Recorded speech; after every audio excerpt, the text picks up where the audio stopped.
Hi guys, and welcome to a very first for Red Gaming Tech. I have a developer interview basically. Some of you will probably be quite familiar with the Seventh Guest, 11th Hour, and that whole run of games. And I'm actually here on the line with a couple of developers for a fan-made project to do with that. Why don't you guys introduce yourselves? Hi, I'm Ryan Holtkamp. I've been with this project since the beginning. I kind of have wear a lot of hats. I'm a developer, programmer, concept artist here and there. Kind of do a lot of everything. And I'm James Bateman. I've been with the project nearly 18 months, 2 years. I'm going to err on the side of caution and say 18 months. I joined initially to help out with some programming and then took on some extra stuff. Ended up doing some 3D modeling and kind of became a bit of a jack of all trades myself. But at the moment, I'm mostly working on the 3D modeling side of the project. All right, and is there anyone else in the team that we need to know about? Oh, there's quite a few. You've got a couple of programmers over your way, haven't you? Oh yeah, right now I've got a couple local programmers to me, Paul Yon and Scott Nira. But there's over the years, we've been working on this project for something like 8 years, and there's been probably 50 to 100 people working on it. So there's quite a bit of work that's gone into the project. And also, Well, we've sorry. got Chris, the composer, as well. Right, Chris is yeah, he's the composer. He's from Germany. He's made some really great tracks for the game, so pretty Hmm. exciting to hear those. And just for the uninitiated out there that might be listening to this, why don't you tell everyone a little bit about the not only, well, basically the original games that you're working from? So I'm going to let Ryan take this one because I think the a lot of the inspiration for this game comes from his experience of the original games. So I think you get a much better insight if I let Ryan take that one. Sure. Oh, sure. Well, yeah, the Seventh Guest was the original game, and it tells the story of kind of an evil toy maker who comes from nothing and builds this great empire, all stemming from these set of evil dreams that he has.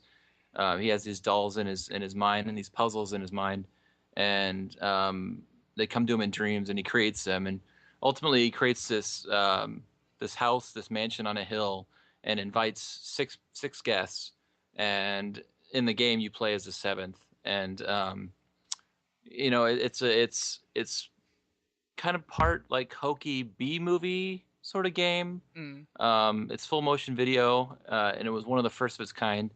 And it's also, God, what do I want to say? It's a puzzle game, and it's also a really great story. Mm. And the 11th Hour kind of takes is a sequel. It kind of takes over from that, and it uses the same setting, some of the same characters. It's more of a horror game. Both games were published like early '90s, and yeah, I think like of all the games I've ever played, Seventh Guest is by far my favorite. So it really spoke to me. It's a creepy story. It's kind of gives you some chills, and it's also something that the story is almost incoherent at times. Mm. Things in the story happen that don't kind of flow. You'll see one character died in one scene, and then he comes back in the next, and so it's really a story that's rather brilliant, I think, because it's not a typical narrative. And so when we first started this project, we kind of had to sit down and say, okay, what actually happened in the game, and where do we start? Um, and it's something that's people still debate today what actually happened, and Mm. and so I think it's unique. Everybody has a unique experience when they play the game. I think I think there's at least several characters, or at least a couple of characters who die multiple times throughout the game as well. Right, right. So it was a bit more of a challenge to come up with the story for the game than it normally would be then. Yeah, I think so. I mean, we had to really decide, what happened in the game, because it's a set of ghosts, and ultimately we understood this that the story is sort of like the movie Groundhog Day. Mm. So these characters are stuck in this house, for an eternity, kind of reliving the same day over and over and over. And what you get through the narrative is, different versions of similar events. So each day is kind of a different story, and that's why some characters die here and there, or die several times. And so yeah, we had to sit down and kind of figure out what exactly happened, and once we came to that conclusion, we were able to really start rolling with our story. But I think part of it, like what was kind of different about it was the story itself was almost its own puzzle. You had to piece it together. It wasn't all handed to you, if you know what I mean. Mm. Yeah, definitely. So I guess technically, what the story is going to be can't really strictly be called canon because the canon is up for grabs, shall we say? Well, there's some truth to that. There's also, I mean, there's been interesting developments, and I'd like to think that our team has been sort of responsible for that. Mm.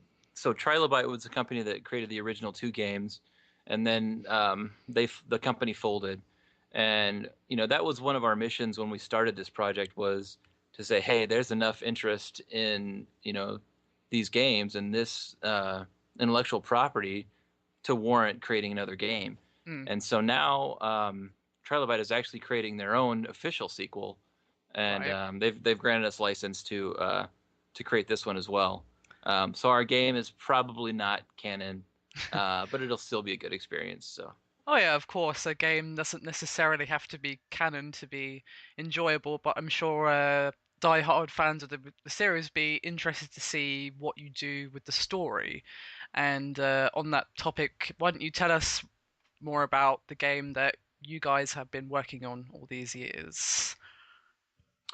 okay, well, the original game, like I said, there were six guests invited to this mansion, Mm. and you were the seventh, and you were a character named Tad. Right. Um, and so in our game, we take that same character, the Tad character, and I don't want to spoil the ending, but he's sort of, or the ending to the seventh guest. But so Tad is a young child. He's 8 or 10 in the game, in the seventh guest. So in our game, he's been haunted by what he saw in that mansion and has been institutionalized. And so he starts our game in an asylum, um, being visited by these ghosts and these haunted memories from the original, Mm. from his experience in the original game. And also at the asylum, a new doctor is taking over for the retiring doctor, and so this new doctor he sort of parallels players who are actually coming to the game without having played the originals, because he hasn't had experience with the Stoff Mansion, and he's really living that for the first time Mm. and seeing that, and he's coming into this universe where there's this town, this entire town is haunted by memories of and experiences from this evil toy maker Henry Stoff, and he's a scientist and doesn't know what to think of this. He thinks these people are all crazy, Mm. and so his experience is much different than Tad's, who's really going back to the mansion to save the people he left behind and to vindicate and to defeat the villain Henry Stoff Mm. once and for all. So you've definitely taken into mind that some people might not have played the original considering it came out in like 1993. Right. Yeah, that was one thing we were definitely concerned with, because we don't want, you always hear of, different games. Like I was a big fan of the show Lost, and they released a game for that. But it's really, if you haven't seen the show, it's not really for you. It's Mm. really a game just for diehard Lost fans.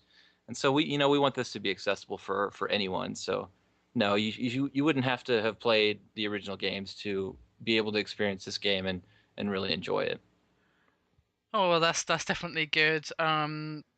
It's basically said online that it was sort of a puzzle-based game. Are you planning on keeping that sort of gameplay, or are you gonna bring something fresh into the mix? Um, well, we were talking about it was really a point and click game, so the way you would navigate through the environment it's set in this mansion, and you would click, and then the camera would whisk you away to a new position in the environment. Mm. So it's really, but I think in this game we've switched to a game engine that's a real-time 3D engine, and so that's really the biggest change. But as far as gameplay goes, in the original, you were in this room, you were in a room in the mansion, and each room had a puzzle, and you'd solve the puzzle, and that would unlock more rooms and play some more of the story. And we're really keeping that format. So yeah, it'll still be a puzzle game, and in that regard, it'll be very similar to the original. But we have 26 puzzles in the game. Mm. 3 or 4 of them are sort of reminiscent of the original game, Mm. but most of them we've created on our own. And I think we have some really, really great puzzles in the game, and people should really enjoy them. I mean, I actually did some work coding a couple of the puzzles, and I have to say the difficulty level on a few of them, I think when you say some of them have similarities to ones from the Seventh Guest, I kind of got the impression that rather than just kind of pinching some puzzles, we'd kind of put our own spin on them. Mm. And I mean, I don't want to drop hints about too much about what the puzzles actually are, but there was one particular one I did some coding on, which is a variant on the one of the games from the Seventh Guest, which I always considered one of the easier puzzles in the game. Right. And I think by adding our own variation to it, we've kind of upped the difficulty. But I think we wanted to. There was a few of the puzzles that I think we cut because we found they were too ludicrously difficult. I'd say overall, from what I've seen of the puzzles, we're going for something that's a little bit more challenging than the original. Mm. But yeah, we don't want to. I mean, you could go and make that kind of thing insanely difficult, but I think that would end up just frustrating the player. There's definitely a lot of challenge, and you can see where the inspiration is. And I think a lot of the fans of the original will take some pleasure in seeing the kind of classic puzzles they remember, but with a new twist to them. Yeah, I think they'll definitely give them that little kick of nostalgia that I Yeah. think, well, will basically be through the game through and through, considering how old the original is now. But obviously, this is basically going to be a puzzle slash point and click. How accessible would you say it would be to someone like myself, who generally doesn't really get on that well with puzzle games, say outside of things like Silent Hill, Amnesia, those kind of horror games that have, put triangle key into triangle hole kind of puzzles. I'll let you take that one, Ryan. Oh, that's a tough one. I'm not sure quite how to answer that. I think the game's pretty much accessible to anyone. I think games like Silent Hill and Resident Evil kind of take a number from games like the Seventh Guest and the point and click adventures. So I really think there's something in it. I think it's a pretty easily accessible game. I think it's pretty much for everyone, I would say. Mm. And James said it's a lot more difficult, and I'm glad to hear that actually. But I think there's also there's definitely a crescendo. Like we start at the beginning with pretty easy puzzles, in my opinion. Maybe James would disagree. But we start kind of easy on, and I think they get more difficult as they go on.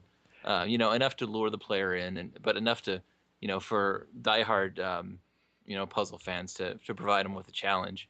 But there's also, like in the original, there was a cheat system. There'd be a book in the library, and if you were stuck on a puzzle and you needed a hint, you could walk over to the library, click on the book, and it would give you a hint. And after the third hint, it would solve it for you. And so we've kept that system. So if anybody really gets stuck, they can cheat their way through it.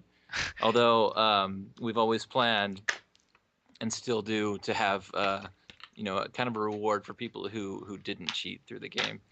But in terms of the hint system, I did have an idea a while back, which I think ultimately I never pitched because I thought it would just be a little bit too vicious. Because I mean, with the Seventh Guest, you can skip every puzzle aside from the last one, if I remember right. And I think, as far as I remember, in the 11th hour, you can skip all of them. And I had this really nasty idea that I came up with, where I was going to pitch that you have it so that the hint system will help you with every puzzle until you get to the last puzzle. And we could add some kind of twist that you actually had to use the hint system, like the puzzle was unsolvable until you asked it to solve it for you. and then it would admit that the puzzle couldn't be solved and rearrange it into a solvable format. But I thought that'd be a little bit too cruel. That is pretty interesting, pretty cruel too. We'll have to talk about that. Well, I definitely like the sound of the idea, especially if you guys are going for the sort of horror-ish element this time. I'm not sure if you are, but if you did, I think that would kind of play into the idea that, well, the game is kind of against you a little bit. It doesn't want you to succeed. It wants you to basically give up, be like, "Oh, tell me the answer," and then it just kind of mocks you and be like, "Well, actually, you could never have figured it out if you stood there for like 5 hours." I think the way the idea I had, I guess, was that, I mean, without giving away too much about the story, I kind of thought it would be cool that it's like a final act of desperation from Stealth to stop you defeating him. That he essentially just gives you an unsolvable puzzle as a last ditch effort, and Mm. you have to rely on the hint system to spot that it's unsolvable for you. Um, yeah, Yeah, I mean, I like the idea. I do like the idea actually, but then again, that might say something about me as a person that I don't really know. But would you say that you're having a horror element at all to this game? Because the other ones are kind of described to have that side to them as well as the whole point and click puzzle game thing. Yeah, I think we still have kind of a horror overtone. I mean, it's much like the first. The Seventh Guest was a horror game, sort of a mystery slash horror slash drama, and I think we're keeping that approach. The 11th Hour, the sequel, it was more of a horror, like more of a gory, sort of a Friday the 13th sort of thing, and I think we're steering away from that direction. Um, so yeah, there is definitely a horror element involved, and I hope with the music, really put people on the edge of their seats. And I think a few of the scenes that we have in the game have planned for the game are really kind of get in your head. So yeah, I think it'll be really really fun to play. I'd say, yeah, I'd say we wanted to kind of steer away from the kind of sexual content in the 11th hour. Got a bit raunchy at points as well. Um, Yeah, I agree with that. Yeah, there was kind of a the stuff mansion itself became a sort of a character, and there was some like innuendo about it impregnating someone, and that yeah, was yeah, we kind of want to steer away from that. That's a little I got the too impression strange. that they took a lot of inspiration from Twin Peaks for the 11th hour. Yeah, definitely. If you read interviews with the original creators, they it was really inspired by Twin Peaks and the game and the movie Clue. Um, so yeah, and you can really see that in the game. It really plays well. And I think with the board game Clue, it gives the game kind of a classic feel. I Um, should point out for the British listeners, we call that game Cluedo here. Yeah, I was oh, going to ask if he was talking about oh, okay, Cluedo there. sorry, yeah, Yeah. It's yeah, okay. I figured it out based on, what everything else you said that you meant Cluedo. Yeah. Ludo, interesting. I have no idea why it's called that here. Clue makes more sense. Yeah, I mean, what's a Cluedo? Um, Obviously you guys have been making this game for a while now. How would you say it's evolved? I mean, were there any parts or versions or what have you that have been scrapped over the years, or is it pretty much the same game but just improved with time, basically? Wow, that's a tough one. Yeah, obviously we had a lot of ideas. We threw a lot of ideas for puzzles together, and some of them were really great. Some of them were so-so, and others we scrapped for time. So and the story itself, it's evolved over the years. It's really, I would say the past 3-4 years, the story is pretty much the same. Mm, We do have to go through and give it kind of a final critique and maybe change a few things, but the basic story is the same. mm, And I think the puzzles have been, we decided on the puzzles fairly early on, first probably 2 or 3 years, mm. and so I think the puzzles are all pretty much set in stone by this point. Although some of the layouts change. I mean, a lot of the puzzles are basically like a chessboard or a grid of items, and you have to arrange them or click on the right ones. And Mm. so we may change the format, the actual layout of the board, but Yeah. the format stays the same. Mm. earlier we did touch on the gameplay a little bit, but there was something that I meant to ask. Obviously, you said that the originals were very much sort of point and click adventures, basically, where you could interact with objects, solve puzzles, that sort of thing. Um, will you be able to have any exploration outside of that? As in, will you actually be controlling a character that can just walk freely around, or is it literally just going to be a traditional point and click to the point where you just move from screen to screen and you never really see the character as a from a third person perspective, basically? Um, Well, yeah. it's interesting you asked that because we recently changed. We'd been developing the game in Macromedia Director, which is kind of um, a more robust version of Adobe Flash or Macromedia Flash. Mm, Um, and we had planned a completely pre-rendered game, and then once we got done, we got to a point where we were nearly done. We just decided it wasn't quite working mm, for a lot of reasons that I think would probably bore you. So we decided to switch to a 3D engine, and once I started playing the game in the 3D engine, I realized how much was actually in these game models and the 3D models for the game that I had never seen before. Because you weren't allowed to freely explore because it was totally pre-rendered, point and click where you want to go. mm. So yeah, now we do have a 3D engine, and it'll be you know it'll be free roam and free to explore more. So I think that really makes it a better game. Mm. So I had the same opinion because I was initially, when we made the choice to switch over to the real-time 3D, I was personally quite skeptical. And I think you put together a demo of one of the rooms, and I was messing with that for about half an hour, and I just got a kind of a rush of nostalgia, kind of more so than just looking at the pre-rendered ones we'd had before. I think it gave you the sensation that you were, rather than looking at a picture of a room, it feels a lot more like you're standing in the room, and you can Yeah, think, it's hey, it's a I want to take a look in this corner, and I want to look at this from a different angle. right. It's a really different experience, and I think it really, it shows us it shows you what we've been working on, and some of the little details that kind of got lost in the shuffle. There's like there's the main foyer of the mansion has some figures on the table that I had never seen before, and it just stunned me to see all this new stuff. So Mm. yeah, it's amazing what a different experience it is for the same virtually the same content, just shown in a different way. Yeah, absolutely. I mean, that's why I was wondering, because I'm probably not alone in feeling a little shut out of most point and click games where I can't really get that immersed into it because I can't ever forget that I'm playing a game because everything about it is so gamey. Do you know what I mean? You're clicking on stuff, you're not picking up as a character, you're literally just you're just there as a person at a computer playing a game rather than the person in the game trying to solve the puzzle, if you know what I mean. So I think that will basically help it be more, what's the word, like more open to people that perhaps wouldn't have played a point and click adventure game before, and would be more like, oh, actually, I'll check this out because it's not really a point and click; it's just a adventure game with some puzzles and horror elements thrown in. Yeah, I definitely hope that's the case. I hope people really appreciate it um, and like the difference, because I think the point and click adventure people, and I'm one of them.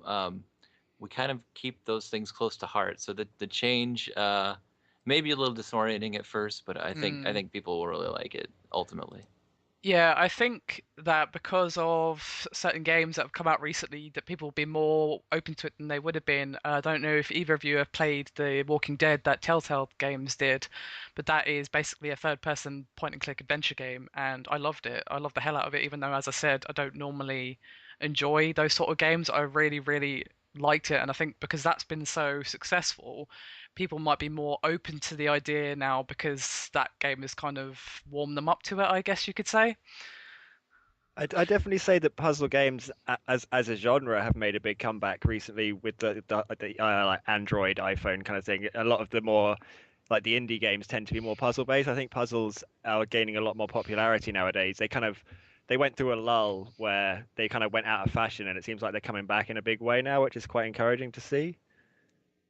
Yeah, Yeah, I yeah. agree. I Sorry. think the market was fairly saturated. I think, when Myst came out, I think a bunch of developers got on board and said, "Oh, we can crank out a game like this." that really has no soul, but it's a very playable game. And I think, gamers really respond to that. But like you said, Walking Dead is a great game. I don't know if you guys have played Heavy Rain for the PS3. Absolutely, yeah. Oh, that's a Loved that brilliant game. game. And it's basically a point and click game with a slightly different interface, maybe more intuitive. And yeah, the company that made The Walking Dead, Telltale Games, they've made some really brilliant titles lately. And they were the underdog for years, making these obscure, adventure games, just a very niche market. And now all of a sudden, Walking Dead is like Game of the Year on multiple publications. So it's Yeah, it's really exciting. It's really a great time, I think, for this genre. definitely. I mean, I've definitely noticed over the last year of uh, co-running RGT that there's been so many puzzle slash point and clicks adventure games coming out, which is good because now what we've got is an oversaturation of puzzle platformers, and I like puzzle platformers not much as the next person, but ever since Braid basically made all the money in the world, everyone seems to want to make that now, and it's kind of like, well, no, that's getting boring. Let's switch back to something else. So it's nice to see those sort of games coming back into the limelight and basically giving the puzzle platform a little bit of a shove off to the side, which is definitely a relief for everyone, I think, because if you look at just this indie games on Steam, for example, is basically like puzzle platform all the way down to maybe the odd exception like Slender or something like that. So it's definitely a Yeah, relief. I think it is something that I'm particularly enjoying is that it almost felt like up until we started working on this that it was almost becoming a dead genre, really, the kind of adventure puzzle thing, and it was so massive in the 90s. It just feels nice to play a part in bringing that back when it's. I mean, I think games tend to go through phases where it seems like you get long periods where everything's a copycat. Like you had Minecraft come out, and then there was X amount of different versions of Minecraft Mm. called like they were. It seems like there's not a lot of it. There's not so much innovation going on as there used to be. I think Well, it's. there's always been copying of what's popular. It's Oh, just absolutely, yeah, seems more blatant now because the gaming, as for a developer, I mean, is more open with Steam Greenlight and Kickstarter and all that. It's a lot easier to get your game out there than it was. So we're just seeing a lot yeah. more of this copycat behavior, I think. I think for me, it feels nice to rather than do something that's being done, or, I mean, not even necessarily do something new. It's kind of a nice feeling to revisit something from the past, but give it kind of a modern Mm. twist. Yeah, absolutely, absolutely, yeah. Speaking of Steam, are you guys planning to try and get it on Greenlight at all? We'll try and get it anywhere we can. I think the Steam Greenlight is fairly difficult to get on. Mm. But yeah, I think we'll try and get it on, get the word out there as much as we can. So really, any avenue we have to get the game to people, because that's ultimately what we want. I mean, we've poured a lot of time and energy in this game, and we really want people to play it. So by any Mm. means possible, we'll try and get it to you. And I guess for the final couple of questions, obviously, these games are heavily based on the originals, but would you say there's any modern games that have added their own little inspirations, shall we say, little touches, maybe giving you some ideas that you might not have otherwise had? Hmm. Wow, that's an interesting question. Yeah.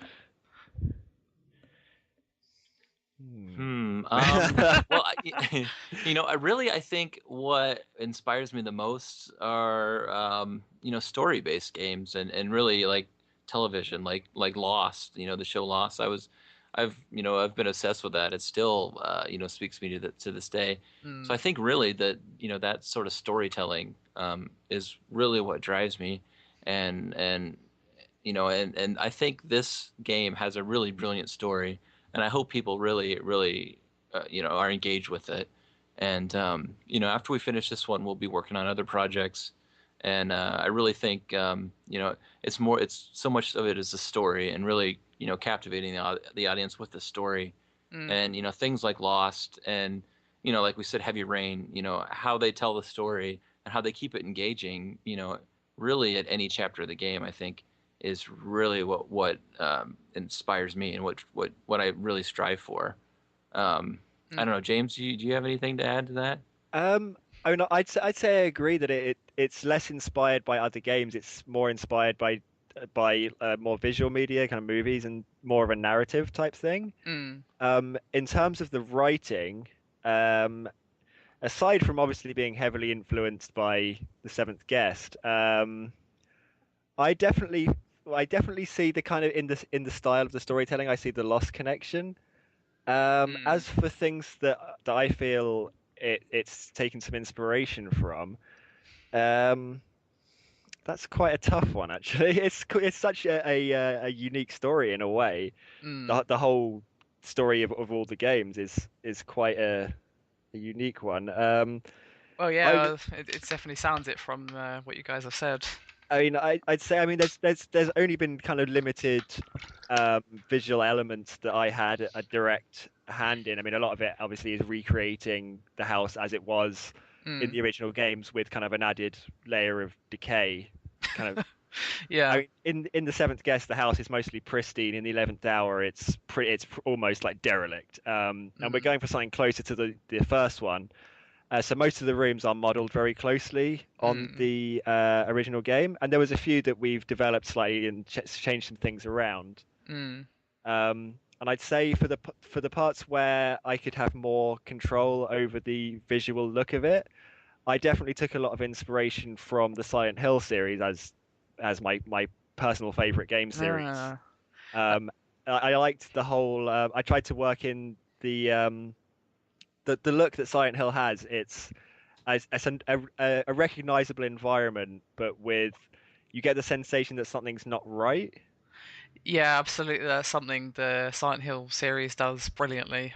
Yeah, I mean, I just like that concept of, what you're in is a house, but there's just this overarching feeling that something is abnormal about it. And Mm.